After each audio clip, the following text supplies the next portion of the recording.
Alors souvent en fait on me pose la question, mais pourquoi Mathieu, j'arrive pas à faire grandir mon équipe ou mon groupe de distributeurs?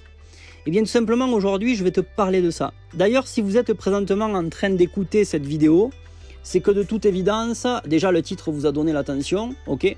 Et sans doute que vous cherchez à faire grandir et développer votre équipe de distributeurs, car vous avez bien compris que le fameux effet de levier passera par là, d'accord? Mais vous faites peut-être partie de ces gens qui se plaignent sans cesse à voix haute ou dans leur tête parce que leurs distributeurs ne font rien. Ça vous arrive? Ok? Eh bien, si ce n'est pas vous, n'avez-vous jamais entendu d'autres distributeurs se plaindre de ne pas réussir à faire quoi que ce soit tout simplement pour que leur nouveau distributeur fasse quelque chose? Du genre, par exemple, « Ah, personne ne fait rien dans mon équipe. Pourquoi je suis le seul ou la seule à assister aux événements ou aux formations ? Oh là là, il n'y a aucune duplication. C'est quoi qui va pas ?» En fait, la réponse à ces questions, elle est assez simple. De construire un réseau de distribution efficace, déjà, n'est pas inné. Cela demande des processus spécifiques et des systèmes, d'accord ? Et dans n'importe quelle entreprise, vous aurez des gens qui passeront à l'action et d'autres jamais. Vous aurez d'ailleurs des fanfarons qui vont vous promettre d'être votre prochain grand leader et vous aurez des gens plus discrets qui feront les choses sans faire de bruit et ils feront donc ce qu'ils ont à faire. Maintenant, si vous êtes activement en train de parrainer et que vous savez que vous êtes en train de construire sérieusement votre entreprise, mais que vous demeurez toutefois frustré par le manque de duplication, alors le problème vient peut-être de ce que je vais vous dire. Déjà, pour construire une équipe de distributeurs efficace, vous devez faire ces deux choses. En un, admettre le fait que certaines personnes ne font tout simplement rien et que vous ne pouvez rien y faire. Ne vous stressez pas, il est inutile vraiment de gaspiller votre énergie de cette façon. Votre temps et votre énergie sont mieux investis ailleurs. Ne cherchez pas à transformer un 7 de pique en un as de cœur. En deux, vous devez offrir aux volontaires une chance de rencontrer la réussite. Alors pour cela, vous devez veiller à ce que ceux qui veulent aient largement l'opportunité de profiter de ce qui est entre leurs mains. S'ils n'ont pas de guide ou de direction, eh bien même ceux qui ont un grand désir de passer à l'action et de faire ne feront pas. D'ailleurs, j'ai une petite histoire en fait pour mieux comprendre tout ça. Imaginez votre enfant qui a terriblement envie de faire par exemple un gâteau, d'accord ? Mais il n'en a jamais fait jusqu'à présent et ignore tout de la cuisine, car il ne vous a jamais assisté précédemment, d'accord ? Il ne sait rien et tout ce qu'il sait, c'est qu'il a envie de faire un gâteau. Alors vous lui dites, bon écoute chérie, j'ai tout sorti dans la cuisine. Tu as le beurre, la farine, le sucre vanillé, d'accord, le lait, la poudre d'amande, la levure, les œufs.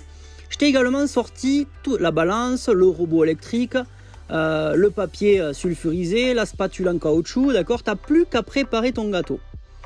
Et votre enfant, en fait, regarde tout ça et ne sait absolument pas par où commencer. Même avec tout le matériel adéquat et avec les bons ingrédients, il n'y arrive pas. Et bien pourquoi ? Mais parce qu'on ne lui a jamais appris le processus pour faire un gâteau.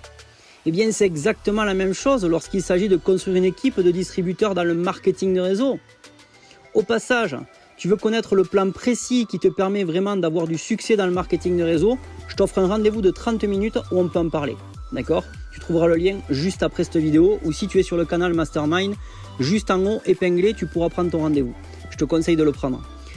Vous ne pouvez pas vous attendre à ce que quelqu'un qui n'a jamais fait de marketing de réseau signe son agrément de distributeur et casse la baraque. Non. La plupart des gens que vous allez parrainer ont besoin d'un guide et d'une direction. Ils ont besoin qu'on leur dise tout simplement quoi faire, comment le faire et comment utiliser les systèmes qui sont à leur disposition pour construire leur affaire. D'ailleurs, c'est souvent ce qui manque, au passage. Mais si vous n'avez pas de système, vous comprenez bien que ça va pas être terrible. D'accord ? Pourquoi ? Parce que si vous avez toujours des gens qui viennent à vous, mais qui n'ont pas la moindre idée de ce qu'il faut faire ou comment le faire, eh bien vous ne verrez jamais de duplication ou de croissance dans votre organisation. Donc il est temps de prendre le temps de réfléchir à ce que vous faites et de vérifier que vous êtes bien en train de donner à vos nouveaux distributeurs une guidance, des directives et une direction. Sans quoi, en fait, ils continueront à fondre comme la neige au soleil, d'accord, et vous serez sans cesse en train de parrainer dans le vide. Donc, vous devez colmater les fuites en bouchant les trous. Et pour cela, je vous invite vraiment à vous poser ces quelques questions. Avez-vous un système ? Lequel ? D'ailleurs, si vous en avez un, décrivez par écrit précisément chaque étape de votre système au travers des 5 phases qui sont à la base de cette activité, c'est-à-dire faire sa liste, inviter, présenter, faire un suivi, démarrer le nouveau distributeur, d'accord? Vous pouvez faire avec ce système-là, ok? Et si vous voulez un autre système au passage, encore une fois, on peut en parler lors d'un rendez-vous. Assez efficace pour vous, vous pouvez le prendre. Une autre question, est-ce que c'est clair pour tous ceux qui vous rejoignent? Quelles questions récurrentes vous reviennent encore et encore? Comment pouvez-vous faciliter le démarrage rapide de vos nouveaux distributeurs? Et quelle est la raison principale ou les raisons pour lesquelles vos distributeurs arrêtent? En fait, être un entrepreneur sous-entend que vous devez vous poser ce genre de questions difficiles. Vous devez être la personne qui prend le temps de prendre du recul et de voir la plus grande image de ce que vous faites et où vous ne faites pas. D'accord? Donc prenez du recul, analysez, mesurez, c'est la seule façon d'améliorer quelque chose.